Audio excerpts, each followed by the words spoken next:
बिस्मिल्लाहिर्रहमानिर्रहीम। शुरू अल्लाह पाक के बबरकत नाम से जो दिलों का हाल बखूबी जानता है। अस्सलामु अलैकुम लिसनर्स, आप सब कैसे हैं? जो दोस्त इस चैनल पर नए आए हैं वो बराए मेहरबानी चैनल सब्सक्राइब करके बेल नोटिफिकेशन ऑन कर दें ताकि नई आने वाली वीडियोस आपको सबसे पहले मिल जाए। प्यारे लिसनर्स, आज मैं आपके लिए नई सीरीज डाइन का दूसरा हिस्सा पेश हिकमत करने जा रही हूँ। तो लिसनर्स, चले चलते हैं कहानी की तरफ। तो फिर तुम अपनी मौत के जिम्मेदार भी खुद होगे। पर ऐसा क्यों? अगर मैं सब कुछ जानता तो कुछ ना कुछ जरूर करता, लेकिन यहाँ तो हिसाब ही उल्टा है। कोई नहीं ऐसा जो हमारी सहायता करे। भीमा, मूलचंद, शिवचरण, कृपा, कोई तो हमारी मदद करेगा। इनसे बात करो। अरे बागवान, तू काहे ना समझे इन बातों को? अरे मुझको बिल्कुल ही बुद्धू समझा है तूने। अरे तू क्या समझे इन लोगों को? बहुत खतरनाक है।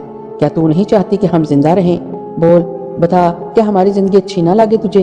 अपनी जान से प्यारी है, पर अब छोड़ भी इन बातों को। सुन, यहाँ से कुछ फासले पर लाल पहाड़ियों के पास बुरा बस्ती है ना, जहाँ लक्ष्मी रहे है। वहाँ चलेंगे। 1-2 दिन वहाँ रुकेंगे, फिर वहाँ से आगे चलेंगे। आगे कहाँ? बुरा बस्ती से आगे बड़े शहर के लिए गाड़ियाँ चलती हैं। हम बड़े शहर जाएंगे, वहाँ से ट्रेन में बैठकर किसी बड़े शहर में चल कर रहेंगे। बहुत बड़े शहर? हाँ और क्या। अरे तू लम्हों में भूल जाएगी ये सब कुछ। सच। शांति रोना धोना भूल कर हैरानी से हीरालाल की तरफ देखने लगी। हाँ और चल, अब तैयारी कर, मैं रत्ना को बुलाता हूँ। रत्ना, अरे ओ रत्ना। हीरालाल ने जोर से आवाज लगाई और रत्ना दौड़ती हुई अंदर आ गई। हीरालाल ने कहा, रत्ना, हम लोग घूमने जा रहे हैं, चलो तैयार हो जाओ। जी पिताजी, रत्ना ने कहा और बाहर की तरफ चली गई। अरे कहाँ जा रही हो? पिताजी, आपने ही तो कहा है तैयार हो जाओ, मुंह हाथ धो लूं, रत्ना ने मासूमियत से कहा। और हीरालाल को इस पर बेहद प्यार आ गया। ये उम्र तो होती ही है जब हर फिक्र से आजादी होती है। इसके बाद तो सारी उम्र दुखों में गुजरती है। बहरहाल सब तैयार हो गए। थोड़ा बहुत सामान बांधा गया, थोड़ा सा खाने का सामान भी ले लिया गया और फिर बुरा बस्ती दूर ही कितनी थी। 2-4 घंटे में ये लोग सराला बस्ती पहुंच जाते और सराला बस्ती से बुरा बस्ती 2 घंटे की मुसाफत पर थी। शांति घर की एक एक चीज को हसरत से देख रही थी। हीरालाल भी बहुत दुखी था, मगर क्या करता। ना तो असल बात बीवी को बता सकता था और ना ही गाँव में रुक सकता था, क्योंकि बंसी को अच्छी तरह जानता था। वो कमीना कुछ भी कर सकता था और इससे बचने का एक ही रास्ता था कि किसी न किसी तरह रातों रात ये जगह छोड़ दी जाए। चुनाचे सब सामान लेकर बाहर आ गए और फिर जब शांति ने दरवाजे पर ताला डालना चाहा तो हीरालाल जल्दी से बोला, ओहो, ताला ना डाल बाहर से। क्यों? अरे हम किसी को बताकर थोड़ी जा रहे हैं कि कहाँ जा रहे हैं। ताला देखकर सब ये न कहेंगे कि बताकर ना गए तो फिर? अरे पागल, अगर किसी ने ताला देखा तो कुछ देर बाद डंडोरा पिट जाएगा, और अगर किसी ने हमें वापस बुला लिया तो जानती हो क्या होगा? क्या? फिर वही क्या? अच्छा, जो दिल चाहता है करो, शांति ने कहा। और हीरालाल घर की दीवार पर चढ़ गया। फिर अंदर से इसने कुंडी लगाकर इसमें ताला लगा दिया और फिर दीवार कूदकर बाहर आ गया था। बाहर हर तरफ सन्नाटा छाया हुआ था। लोग वैसे भी जल्दी सो जाने के आदी थे, चुनाचे दूर दूर तक कोई मौजूद नहीं था। फिर हीरालाल और उसकी बीवी ने आखिरी बार हसरत भरी नजरों से घर को देखा और फिर ये लोग बुरा बस्ती के लिए निकल पड़े थे। रसिया भी अपनी धुन का पक्का था। एक तरफ तो वो बंसीराज महाराज की खुशामद करता रहता था, तो दूसरी तरफ इसके पीछे इसकी खूब बुराइयां करता था, क्योंकि ये बात चकमागढ़ी में और कोई नहीं जानता था कि बंसीराज महाराज जात के चुमार हैं और रसिया भी इन्हीं की बिरादरी का है।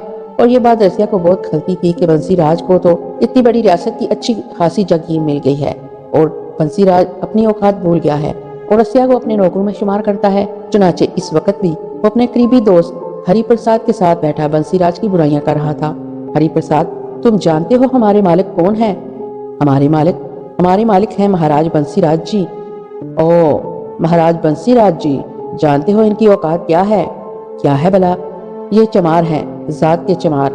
अरे क्या बोलो हो भैया, हमारी नौकरी अच्छी ना लागे है तुम्हें, बल्कि जान भी खतरे में नजर आवे है। अरे वो चमार क्या बिगाड़ लेगा हमारा? रसिया कैसी बातें कर रहा है? सच बोल रहे हैं हरिप्रसाद, ये महाराज हंसी चमार कहलाते थे। अंग्रेजों के जूते बनाते थे, इनके गुरु को पालते थे, बस यही कामकाज था इनका।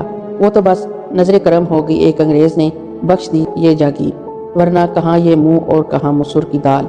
रसिया, तुम्हारी तबीयत ठीक नहीं है, तुम आराम करो। आराम से ही तो है भैया, वरना हम क्या कुछ ना कर डालते। क्या करते तुम?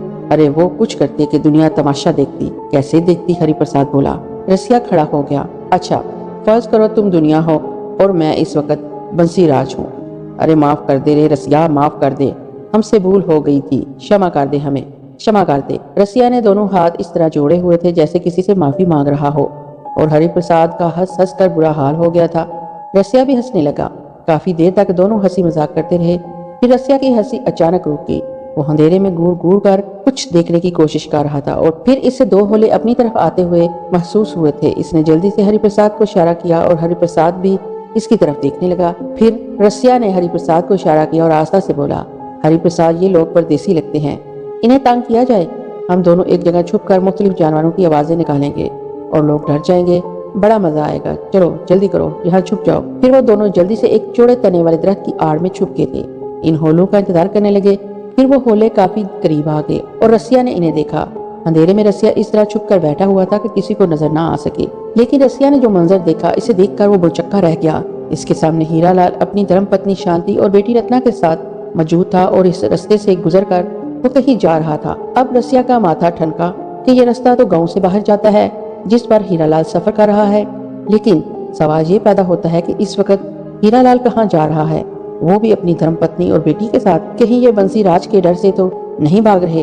हाँ, ऐसा ही है, बिल्कुल ऐसा ही है। हीरालाल की पत्नी इस बात के लिए राजी ना हुई होगी, और इन दोनों ने फैसला कर लिया कि रातों रात ये जगह छोड़ दें, ताकि ना तो शांति यहाँ रहे और ना महाराज बंसीराज इसके कुर्ब की ख्वाहिशमंद हो।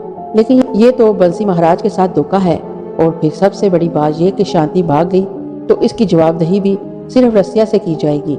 चुनाचे इसने कलमंदी से काम लेते हुए इन लोगों को जाने दिया, और इस बात का पूरा ख्याल रखा कि इनकी सिमत किस तरफ है और इस सिमत में कौन सी बस्ती या गांव पड़ता है। कि जब ये लोग थोड़ा सा आगे बढ़े तो रसिया ने कहा, प्रसाद भैया, अब मजा देखो भैया, कमाई का वक्त आ गया है। कमाई का वक्त आ गया है? हाँ, ये जो अपने हीरा लाल है ना, इनकी आजकल चल रही है बंसीराज के लोगों से, बंसीराज महाराज के लोगों से। हाँ, बस कुछ मामला चल रहे हैं। हीरा लाल से कुछ मांगा था और हीरा लाल से सुलह सवाई से बात की थी। फिर ये कि हीरा लाल नहीं माने और आप कोई फैसला हुए बगैर यहाँ से जा रहे हैं बस। पर क्या हुआ था हमें तो कुछ नहीं मालूम, ना किसी ने बताया। बस कुछ नहीं, कुछ खास बात थी जो बारी पड़ गई हीरा लाल को। क्या पहेलियां बजवा रहे हो? साफ साफ बताओ। बस देखता जा मैं क्या करता हूँ। अब तू घर जाकर आराम कर, मैं भी बड़ी हवेली की तरफ जा रहा हूँ। ये कहकर रसिया एक तरफ को चल पड़ा। इसका रुख बंसीराज की हवेली की तरफ था। वो जानता था कि कितनी देर में हीरालाल ज्यादा से ज्यादा कितनी दूर जा सकता है। वैसे इसे इस बात का यकीन हो गया था कि हीरालाल बस्ती छोड़कर भाग रहा है। अरे दया, सारी की सारी मुझ पर ही आ पड़ेगी। कांपता कांपता वो बंसीराज के पास पहुंचा था, और चूंकि बंसीराज के लिए वो बड़े अहम काम सरंजाम देता था, इसलिए बाकी कोई इस तक पहुंच नहीं सकता था। लेकिन रसिया को इसने फौरन अपने पास बुला लिया। इसकी हालत देखकर बंसीराज बोले, अरे रसिया, लगता है कुछ चुड़ैल तेरे पीछे लग गई है। अरे पागल के बच्चे, औरत अगर चुड़ैल भी हो तो इसे स्वीकार कर लेना चाहिए। होती तो औरत ही है ना। महाराज के चरणों में रहकर भगवान की सौगंध, अगर सचमुच कोई चुड़ैल भी मिल जाती तो रसिया अपने लिए नहीं, महाराज के लिए इसे जरूर अपने साथ ले आता, कि हो सकता है महाराज को पसंद आ जाए। ये बात चुड़ैल की नहीं, बात बड़ी खास है। कुत्ते की तरह भौंके जा रहा है, असल बात नहीं बताता कि क्या बात है। गड़बड़ होगी महाराज, गड़बड़ होगी। वो हराम का जना निकल कर भाग रहा है। कौन? बंसीराज ने चौंक कर कहा। वही, अपने आप को बहुत चालाक समझ रहा है, हमें धोखा देकर जा रहा है कमीना कहीं का। तेरी शामत आ गई है शायद। महाराज, हीरालाल के बारे में कह रहा हूँ। अपनी धर्मपत्नी और बेटी को लेकर रात की तरीकी में बस्ती छोड़कर भाग रहा है। धोखा, और वो भी बंसीराज महाराज को। सोच रहा है इज्जत बचा कर ले जाएगा। भला बताइए, इज्जत वो है जो बंसी महाराज के चरणों में पड़े रहने पर मिले, या वो जो यहाँ से निकल जाए? बंसीराज उछल गया था। इसने कहा, रसिया, दिल चाहता है बड़ा सा जूता लेकर तेरी खोपड़ी पर इतनी लगाऊं कि तेरा भेजा नाक के रास्ते बह जाए, पर अभी इसका वक्त नहीं है। जल्दी जा, अस्तबल से घोड़े निकलवा, 6-7 बंदे तैयार कर, हम भी देखे जरा हीरालाल कितना चालाक है। अभी लीजिए महाराज, रसिया ने कहा और उसके बाद निकल गया। थोड़ी देर बाद शैतानों का शैतान बंसीराज महाराज एक घोड़े पर सवार अपने होनहार साथियों के साथ बस्ती से बाहर जाने वाले रास्ते पर चल पड़ा। बेचारा हीरालाल थोड़ा सा ही सफर तय कर सका था। बस्ती से बाहर जाने का एक ही रास्ता था। बीवी और बेटी साथ ना होती तो शायद खेतों में उतरकर सफर करता, लेकिन मजबूरी थी। रात के वक्त खेतों में सांप वगैरह भी हो सकते थे, इसलिए हीरालाल इस चौड़ी पगडंडी पर ही जा रहा था जो गांव से बाहर जाने वाले रास्ते की तरफ जाती थी। इसके दिल में शदीद खौफ था। न जाने क्यों अंदर से एक आवाज उभर रही थी, लेकिन इस आवाज से वो शांति को खौफजदा नहीं करना चाहता था। ये आवाज उससे क्या कह रही थी वो शांति को नहीं बताना चाहता था। चुनाचे दिल में खौफ से लरजता हुआ वो आगे बढ़ता रहा। रात के इस समय सफर करते हुए इसकी बीवी भी खासी परेशान नजर आती थी। हीरालाल ने इससे कहा, जो दुख तू दिखा रही है ना, वो ना दिखा तो अच्छा है। मुझे पता है कि तू इस वक्त सफर करते हुए थकन महसूस कर रही है, लेकिन अभी खामोश रह। तेरी सारी थकन 1 मिनट में दूर हो जाएगी अगर सूरत हाल तेरे इल्म में आ जाए। लेकिन अभी कुछ नहीं बताऊंगा तुझे। पहले हम सरला बस्ती पहुंच जाएं, इसके बाद तुझे असल बात बताऊंगा। भगवान की सौगंध खा कर कहती हूँ कि मैं सफर से परेशान नहीं हूँ, बस दिल अंदर से बैठा जा रहा है। यूं लगता है जैसे कुछ हो जाएगा। बेचारी बच्ची भी परेशान है, इसने भी जीवन में कभी इस तरह सफर नहीं किया। बस इसकी तरफ से फिक्रमंद हूँ कि कहीं ये बीमार ना पड़ जाए। कुछ नहीं होगा इसे, तू इसकी चिंता मत कर, बस जरा हिम्मत कर। हम जल्द से जल्द सरला बस्ती पहुंच जाएंगे, इसके बाद काफी इत्मीनान हो जाएगा। लेकिन बेचारा हीरालाल इस बात से बेखबर था कि ये खबर दुश्मनों तक पहुंच गई है कि वो गांव छोड़कर जा रहा है और अब वो इसके ताकुब में इसके पीछे आ रहे हैं। चुनाचे कुछ देर चलते रहने के बाद इसे घोड़ों की टापों की आवाज सुनाई दी और वो चौंक पड़ा। इस वक्त कौन है ये? लगता है वो जुमला अधूरा छोड़कर खामोश हो गया था। आने वाले करीब होते जा रहे थे और हीरालाल की रफ्तार भी तेज हो गई थी। साथ ही साथ वो बीवी से कह रहा था, भागो, जान बचाओ, भागो। हीरालाल को यह अंदाजा हो गया था कि इनका पीछा किया जा रहा है और ये लोग इसे पकड़ लेंगे। चुनाचे वो पूरी कुव्वत से दौड़ रहा था, लेकिन बीवी और बेटी इसका साथ नहीं दे पा रही थी। और फिर घुड़सवार इनके बहुत करीब पहुंच गए। एक घुड़सवार ने हीरालाल को एक लात रसीद कर दी। हीरालाल मुंह के बल गिर पड़ा और इसका होंठ फट गया, जिससे खून बह निकला था। गिरते वक्त इसने बीवी और बेटी को छोड़ दिया था, जिसके नतीजे में वो दोनों सही सलामत थी। घुड़सवार कुछ दूर जाकर रुक गए थे और फिर वहां से वापस पलटे थे। अब इनकी रफ्तार काफी सुस्त थी। फिर वो इन लोगों के करीब आकर रुक गए। शांति और रत्ना हरासा अपनी अपनी जगह खड़ी थी और हीरालाल को संभाल भी ना पाई थी। इन घुड़सवारों में से एक सवार नीचे उतरा और इसके पीछे बाकी सवारों ने भी अपने घोड़ों की पुश्त छोड़ दी थी। फिर वही सवार आगे बढ़ा और इसकी आवाज उभरी, हीरालाल बैरन, बंसी को ना जानते हो भैया? अरे पताल में भी पहुंच जाते तो ढूंढ निकालता बंसी तुझे। हमें धोखा देने चले थे। हीरालाल शदीद गज़ो गज़ब में डूबा हुआ था और इसी आलम में वो बंसीराज को घूरे जा रहा था। बंसीराज फिर बोला, अरे सुसरे, गुड़ कैसे रहा है? खा जाएगा हमें? अरे रसिया, देख तो बैरन को बहुत गुस्से में है, बड़ा शक्तिमान है, पर तूने ये ना सोचा भाई कि हमसे बचकर कहाँ जाएगा। अरे बंसी महाराज ने अपनी बुद्धि से ये सब कुछ हासिल किया है। हीरालाल शदीद तैश के आलम में था और इसी गजब के आलम में बोला, हाँ बंसिया, तेरी औकात का इल्म तो मुझे काफी पहले हो गया था कि तू वाकई चमार है। जब से तू इस बस्ती में आया लड़कियां गायब होने लगी। फिर 2-3 लोगों ने इस बात की तस्दीक की कि वो लड़कियां तेरे घर से निकलती हुई देखी गई हैं। लेकिन शरीफ आदमी इज्जत बचाने की हर मुमकिन कोशिश करता है। क्या करते बस्ती वाले तेरे खिलाफ? बेचारे मजलूम लोग हैं, लेकिन भगवान तुझे जरूर सजा देगा, क्योंकि वो सबके साथ न्याय करता है। अरे बैरन, हमने कौन सा अन्याय किया है बस्ती वालों के साथ? भाई अगर लड़कियां हमारी कमजोरी हैं तो अब हम क्या करें? इस कमजोरी को कहीं ना कहीं से पूरा तो करना ही है। और ये भी सुन ले, जिन लड़कियों ने हमारी बात मानी वो आज भी अपने घरों में खुश हैं, और जिन्होंने ज्यादा सती सावित्री बनने की कोशिश की वो बेचारी आत्महत्या करके मर गई। इसमें भी हमारा कसूर ना था, हमने इन्हें भी इतनी ही दौलत देकर भेजा था, लेकिन बस रास ना आई हमारी भेंट ही नहीं। जिसे तुम भेंट कहते हो, तुम जानते हो वो क्या होता है? अरे कौन सा गजब किया हमने, और अगर किया ही है तो कोई क्या बिगाड़ लेगा हमारा? तू चल बिगाड़ ले, क्या बिगाड़ सकता है तू हमारा? हम भी तो देखे कितना बड़ा है तू। भगवान की कसम, तेरे ये कुत्ते हथियारों के साथ मेरे रास्ते में ना हो तो तेरी वो दुर्गत बनाऊं बंसिया कि तू खुद बिना पहचान सके। हमारी दुर्गत बनाएगा? हाँ, अगर हम अपने आदमियों से कहें कि कोई हथियार इस्तेमाल ना करे और कोई बीच में ना आए तो तू चित कर देगा हमें। यही चाहता है ना तू? हाँ, यही चाहता हूँ मैं, पर मैं तो नहीं चाहता, और तुझे पता है मैं क्या चाहता हूँ। जवाब में हीरालाल खामोश ही रहा। बंसीराज महाराज बोला, अरे एक रात ही की तो बात थी, और यही नहीं, अगर तुझे कभी पैसों की जरूरत पड़ती तो हमसे बिला झिझक मांग लेता। बस हमारी जरूरत को तो तू समझ ही चुका था, पर तेरी किस्मत, भगवान ने तेरी किस्मत काली बनाई है। कोई क्या कर सकता है बैरन? लेकिन ठहर, रुक जरा, एक बात सुन, तेरी पत्नी को हम जाने नहीं देंगे। हाँ, अगर तू जीवन बचाना चाहता है तो चल, छोड़ देते हैं तुझे। तू भी क्या याद करेगा कि बंसीराज ने तुझे नया जीवन दिया। वो काम शुरू कर दिया हमने हीरालाल, जो बेचारे भगवान आकाश पर बैठे किया करते थे। अब देख ले कितनी ताकत हमारे पास है। हमारी एक आवाज तुझे जीवन दे सकती है और एक आवाज तुझे मौत दे सकती है। मांग ले, जीवन मांग ले हमसे। हीरालाल इस शैतान की सूरत देख रहा था। ये अंदाजा इसे हो गया था कि बात बिगड़ गई है।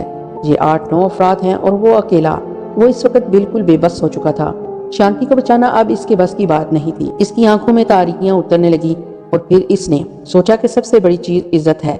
जिंदगी इसके सामने कोई हसीयत नहीं रखती और जिंदगी में अगर इज्जत आंखों के सामने जा रही हो तो आंखें फोड़ लेनी चाहिए। शैतान का मुकाबला शैतानियत से करना चाहिए।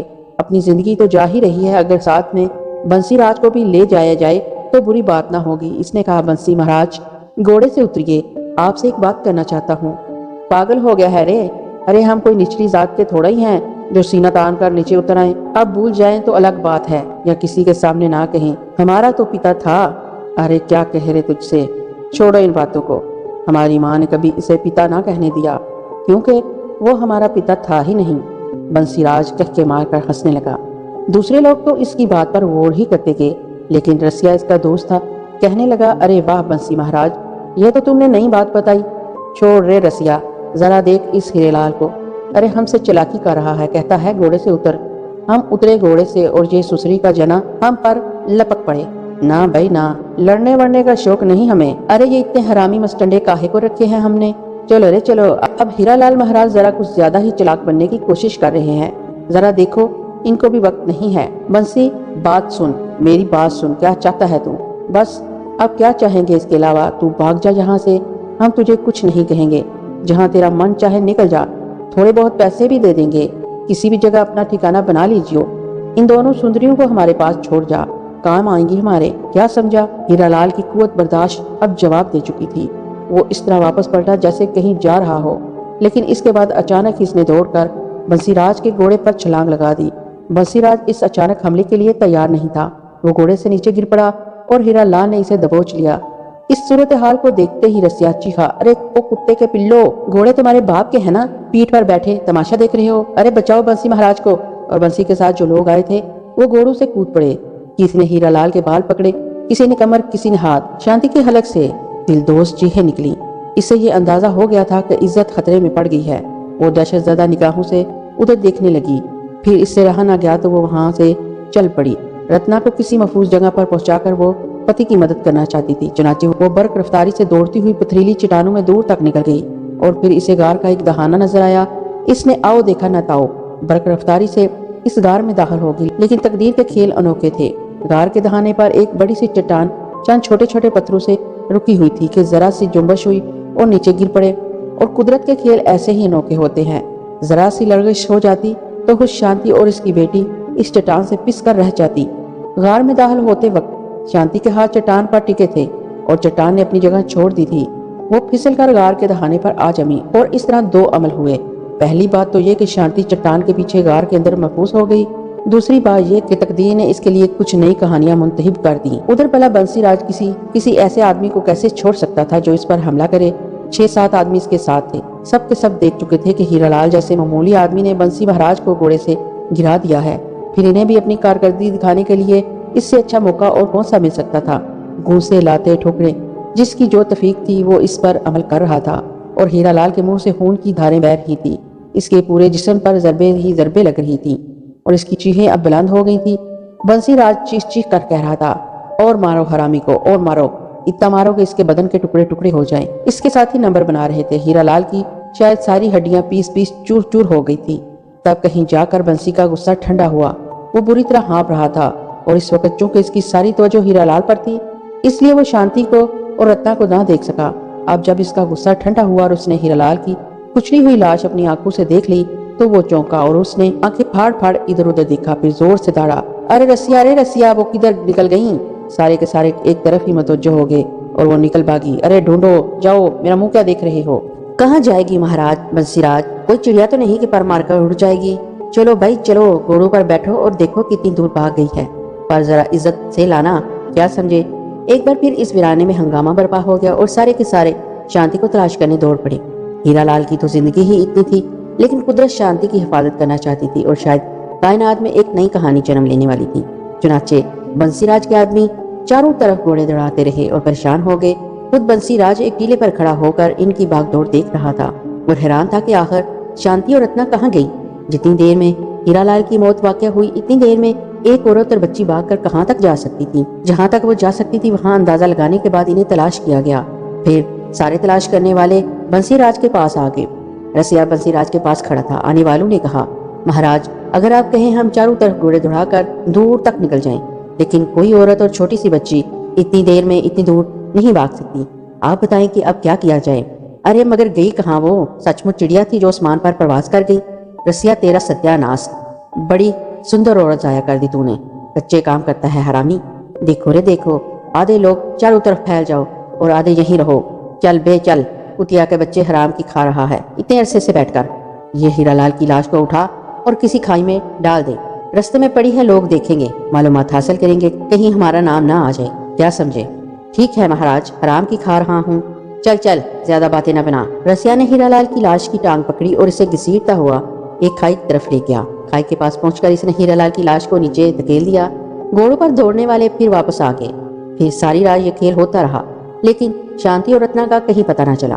किसी की नजर भी इस गार और चट्टान पर नहीं पड़ी थी। काम ही ऐसा हो गया था और इस्तों की हिफाजत करने वाला और नई नई कहानियों को जन्म देने वाला अपना काम कर रहा था। दुनिया के लोगों से हटकर शांति और रत्ना गार में बंद थी। शांति का ख्याल था कि रत्ना को यहाँ छोड़कर वापस जाएगी और हीरालाल की मदद करेगी। अगर वो लोग हीरालाल की जान लेने पर तुल गए तो अपना जीवन वार देगी। ज्यादा से ज्यादा हीरालाल इसे अपने घर से निकाल देगा, लेकिन हीरालाल की जान तो बच जाएगी। और रत्ना को समझा बुझा कर ये कहकर वहाँ से चली कि रत्ना, पिताजी के साथ अभी आती हूँ।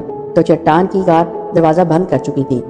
शांति जोर लगाने लगी, लेकिन चट्टान अपनी जगह से नहीं खिसकी। वो गिर तो आसानी से पड़ी थी, चूंकि मामूली से पत्थरों पर टिकी हुई थी, लेकिन अब इसे हटाने का सवाल ही पैदा नहीं होता था। एक कमजोर औरत के हाथ इतनी वजनी चट्टान को इसकी जगह से नहीं हिला सकते थे। शांति इस चट्टान पर जोर लगाती रही और थक कर चूर चूर हो गई। इसकी आंखों से आंसू बह रहे थे और वो रो रो के कह रही थी, ए भगवान, हमारा बना बनाया घर कैसे उजड़ गया। भगवान, मैं क्या करूं? मेरे रास्ते खोल दे मेरे भगवान। वो रुक रुक कर चट्टान पर कुवत सर्फ करती रही, लेकिन चट्टान ने अपनी जगह से जुम्बश नहीं की। शांति पर गश्त तारी हो गई। उधर रत्नागार के ठंडे फर्श पर लेट गई थी। मासूम बच्ची थोड़ी देर तो जागती रही, इसके बाद इसे नींद आ गई और वो गहरी नींद सो गई। शांति के बदन में अब इतनी जान नहीं रही थी कि वो चट्टान को हिलाने की कोशिश करे। वो भी थक हार कर गार की दीवार से पीठ लगाकर बैठ गई। फिर काफी देर के बाद इसने चट्टानों में घोड़े दौड़ाने की आवाजें सुनी तो वो बुरी तरह सहम गई। घोड़ों के बारे में इसे अंदाजा हो चला था कि वो बंसीराज के आदमियों के घोड़े हैं। बंसीराज की जुबान से इसने जो लफ्ज सुने थे, इनसे इसे अंदाजा हो गया था कि वो क्या चाहता है। और अब वो सोच रही थी कि अगर वो बंसीराज के हाथ लग गई तो बंसीराज इसकी इज्जत लूट लेगा। पता नहीं हीरालाल का क्या हुआ। हाय राम, मैं क्या करूं? इसके सामने सारे रास्ते बंद थे। वो गार में दूर तक चक्कर लगाती रही, जायजा लेती रही कि कहीं और से निकलने का रास्ता मिल जाए। गार में जगह जगह छोटे छोटे सुराख तो नजर आ रहे थे, लेकिन ऐसा कोई रास्ता नहीं था कि वो और रत्ना बाहर निकल सके। फिर रात गुजर गई, दिन की रोशनी फैल गई। गार की सुराखों से रोशनी अंदर आने लगी और शांति ने देखा कि गार में बहुत से छोटे छोटे सुराख हैं। ये कीड़े मकोड़ों के बिल थे। शांति को इस गार से वहशत होने लगी। वो बुरी तरह परेशान हो गई। रत्ना भी जाग गई थी। इसने इधर उधर देखते हुए कहा, माता जी, घर वापस चलो, ये कौन सी जगह है? शांति इस मासूम बच्ची को कोई जवाब ना दे सकी।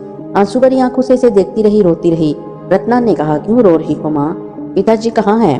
पिताजी को बुलाओ ना, चलो यहाँ से। शांति के पास बच्ची को देने के लिए कोई जवाब नहीं था। वो कई बार चट्टान के पास आई। आखिरी हद तक इसने कोशिश करके इस चट्टान को हटाने की कोशिश की, लेकिन इसे अंदाजा हो गया था कि चट्टान को हटाना इसके बस की बात नहीं। अब क्या होगा भगवान, अब क्या होगा? रत्ना भी खौफसदा हो रही थी। वो कहने लगी, माता जी, क्या हम यहाँ से बाहर नहीं निकल सकेंगे? खामोश रह रत्ना, बक बक किए जा रही हो। मगर माता जी, शांति ने जोर से इसके गाल पर एक थप्पड़ लगा दिया। बके जा रही है, मैं कहती हूँ खामोश बैठ जा। रत्ना सहम कर एक दीवार के साथ बैठ गई थी। फिर वो भी खामोशी से आंसू बहाती रही और दिन गुजरता गया। सूरज ने अपने जाविये बदले, धूप आहिस्ता आहिस्ता ढल गई। सारा दिन गुजर गया। फिर तरीकियों ने गार में बसेरा कर लिया। रत्ना ने माँ से कोई बात नहीं की थी, लेकिन रात को वो सहमी हुई आवाज में बोली, माता जी, भूख लग रही है, प्यास लग रही है, कुछ नहीं है हमारे पास खाने के लिए, हम यहाँ से नहीं निकल सकते। खामोश बैठ जाओ। मगर माता जी, और पिटेगी क्या? शांति जल्ला कर बोली और मासूम रत्ना फिर सहम कर खामोश हो गई। ये रात भी रोते ही गुजर गई थी। दूसरा दिन भी गुजर गया। शांति रत्ना को देख रही थी जो फर्श पर लेट गई थी। इसके होंठ प्यास की शिद्दत से सूख गए थे और पेट कमर से जा लगा था। शांति का कलेजा फट रहा था। क्या करती वो इस मासूम बच्ची के लिए? हीरालाल के बारे में सोचने लगती तो कलेजा मुंह को आने लगता। हीरालाल अगर इस संसार में होता तो जरूर इसे तलाश कर लेता। हाय राम, मैं विधवा हो गई, मेरा पति मर गया। अरे बंसीराज, भगवान तेरा सत्यानाश करे, मैं अपनी बच्चों को क्या खिलाऊं? अरे कोई है। अब शांति को इस बात की परवाह नहीं थी कि बंसीराज के आदमी इसकी आवाज सुन लेंगे। वो अपने पति के बारे में जानना चाहती थी। अपनी बेटी का जीवन बचाना चाहती थी। इसके अंदर वहशतें उभरती जा रही थी। वो चट्टान को जोर जोर से पीटती रही और चीखती रही, कोई है, अरे कोई है, हमें बचाने वाला, अरे कोई है, हम गार के अंदर बंद हो गए हैं, हमें बचाओ, कोई हमें बचा लो, कोई है हमें बचाने वाला। लेकिन इसकी आवाज गार के पत्थरों में गूंज कर रह जाती। रात गुजर गई, दूसरी सुबह हुई। रत्ना पर गशी की सी कैफियत तारी थी। इसकी हलक से आहिस्ता आहिस्ता आवाजें निकल रही थी, माता जी, मुझे प्यास लगी है माता जी। दोपहर तक रत्ना की हालत ऐसी हो गई कि शांति को अब एहसास हो गया कि अगर इसने कुछ ना किया तो रत्ना मर जाएगी। लेकिन खाने के लिए कुछ भी नहीं था। कभी कभी कीड़े मकोड़े नजर आ जाते थे और इसके अलावा खाने के लिए कुछ नहीं था। अचानक ही शांति को ख्याल आया, पति मर गया था, बच्ची इसके सामने इस दुनिया से जा रही थी। इसने अपने शरीर को देखा, हाथों में पहनी हुई चूड़ियों को देखा और इसके बाद इसने हाथ मारकर एक चूड़ी तोड़ डाली। अभी इसका दिल सारी चूड़ियां तोड़ने को नहीं चाह रहा था। हो सकता है हीरा लाल जिंदा हो और ये बदशगुनी नहीं करना चाहती थी। लेकिन एक चूड़ी तोड़कर इसने अपनी कलाई पर गहरा घाव लगाया और कलाई से खून उबल पड़ा। शांति एक तंदुरुस्त और तवाना औरत थी। खून की धारा निकली तो इसने गशी की कैफियत का शिकार रत्ना का मुंह खोल दिया और खून के कतरे इसके मुंह में टपकाने लगी। रत्ना की जुबान को नीवी का एहसास हुआ तो इसका मुंह चलने लगा और खून की तेज बहने वाली धार इसके मैदे में मुंतकिल होने लगी। हल्क जो खुश्क था ठीक हो गया। फिर खून की अपनी एक ताकत भी होती है। चुनाचे थोड़ी देर के बाद रत्ना की हालत बेहतर होती चली गई। खून मुसलसल बह रहा था। शांति ने जब यह देखा कि रत्ना काफी बेहतर हालत में आ गई है, इसने खून को रोकने की कोशिश की और बहुत सी मिट्टी उठाकर अपने जख्म पर रख दी। इसके जख्म से ठीसें उठ रही थी, लेकिन बेटी की जिंदगी बच जाने के ख्याल से इसने इन तमाम ठीसों को नजरअंदाज कर दिया। जो कुछ भी है, रत्ना का जीवन बच गया, मेरी बच्ची। इसने रत्ना को सीने से भींच लिया। रत्ना के अंदर अच्छी खासी तवानाई नजर आने लगी थी, लेकिन शांति जानती थी कि इस तवानाई को कायम रखने के लिए इसने क्या किया था। रत्ना ने कहा, माता जी, कुछ खाने को दो। बेटा, अभी कुछ खाने को नहीं है मेरे पास। माता जी, यहाँ से चलो, हम अभी नहीं जा सकते, शांति ने कहा और इतना कहकर खामोश हो गई। काफी वक्त इसी तरह गुजर गया और दूसरे दिन रत्ना की हालत फिर वही होने लगी। लेकिन अब शांति के पास इसके होंठों को तर करने के लिए एक तरीका हाथ आ गया था। इसने रत्ना को अपना होंठ पिलाना शुरू कर दिया। वो अजीबो गरीब अंदाज में सोच रही थी कि देखो मुहावरे क्या चीज होते हैं। औलाद को होंठ पिलाकर पाला जाता है। ये सिर्फ एक जुबानी बात थी, लेकिन कोई भी बात जुबानी नहीं होती। हर बात का एक मफहूम होता है। ये मफहूम कभी कभी अमली शक्ल में भी सामने आ जाता है और इस वक्त ऐसा ही था। शांति ने अपने जिस्म पर जगह जगह घाव लगा लिए थे। वो रत्ना को जिंदा रखने की कोशिश कर रही थी और खुद इसकी अपनी हालत बिगड़ती जा रही थी। नींद बुखार में मुब्तला थी और एक अजीबोगरीब कैफियत तारी थी। इसका बदन फूंक रहा था। जिस्म पर 4-5 जख्म लग चुके थे। खुद भी भूखी थी और इसकी हालत भी खराब होती जा रही थी। चुनाचे इस पर भी गशी तारी होने लगी। रत्ना की हालत अब काफी बेहतर थी। गालिबन बदन में अनोखी चीज दाखिल हुई थी जिसने इसके बदन की तवानाइयों को बहुत बेहतर कर दिया था। लेकिन अब शांति पर जान करने की कैफियत तारी थी। तो प्यारे लिसनर्स, डायन का दूसरा हिस्सा आपको कैसा लगा? अपनी राय का इजहार कमेंट बॉक्स में जरूर करिएगा, क्योंकि आपकी राय मेरे लिए बहुत कीमती है। और प्लीज मुझे सपोर्ट करिएगा। इस कहानी का नेक्स्ट पार्ट जल्द ही लाऊंगी। तब तक के लिए अपनी दुआओं में याद रखिएगा। फिर मिलेंगे इंशाअल्लाह। अल्लाह हाफिज।